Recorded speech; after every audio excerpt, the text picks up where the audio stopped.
Hi there, this is Pamela Price, owner of Priceless Beauty and a spray tan artist and educator. So I see this coming up in a lot of different spray tanning forums. And so I wanted to address the crazy spray tan hands.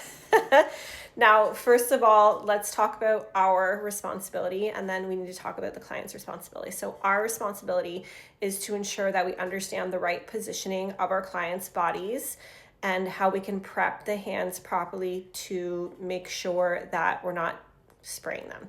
So let's start with prepping. First, I recommend using a barrier cream. So we're going to use a barrier cream all over the palms of the hands.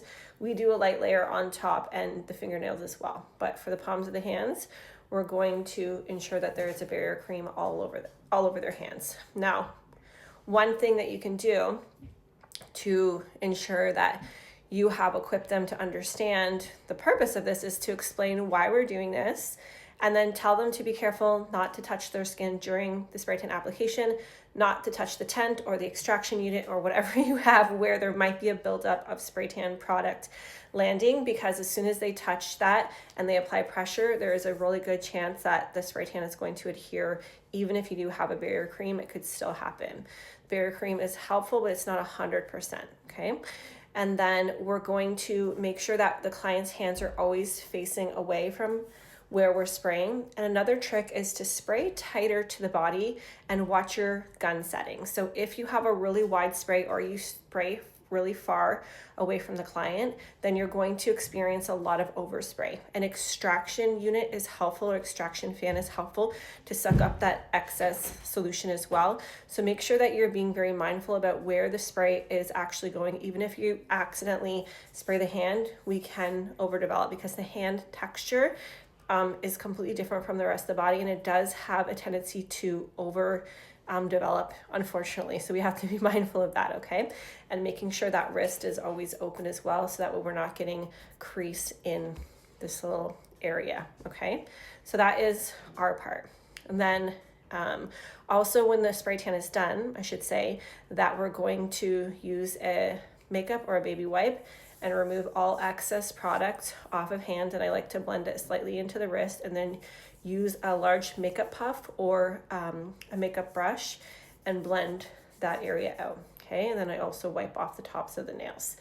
Now, another thing is mention again why you're doing this and show them this is what we're doing and this is why we're doing it. So basically you've done all the things, but then you've also created a little insurance policy for yourself to let them know why you've done those things. So you're kind of taking the onus off of yourself, and you've done everything you can to make sure this hasn't happened and it's not a result of your application process. Now, one thing to remember is to remind them not to touch their skin. Even be careful when getting back dressed, because as soon as you are putting your hand on your skin, even just to pull up your fabric, there is a very good chance that you're going to re-put the product or put that spray tan solution on your hands.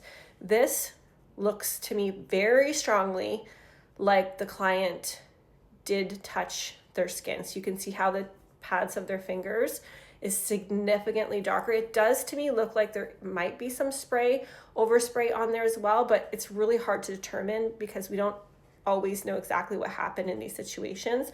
However, to me, based on the fact that it's extremely dark on the ends of the fingers and the pads of the fingers, to me made it look like she actually did touch her skin, most likely pulling something up, or maybe I've had to have a client sleep with their hand on their body and create this really dark situation on their hands. Okay, so now the damage is done. What do we do?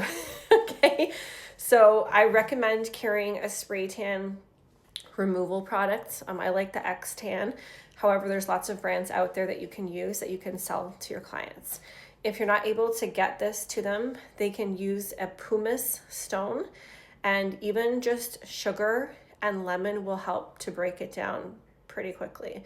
Now keep in mind that the hands typically do fade quicker than the rest of the body, so probably after a couple days this will neutralize, but if it's her wedding or something tomorrow, we want to do our best to get it off as best as possible. I would even have them soak the hands, and then if you do typically offer them like a touch-up product that they can use to just refresh the tops of the hands, like a gradual tanner or like a face tan water works really well as well.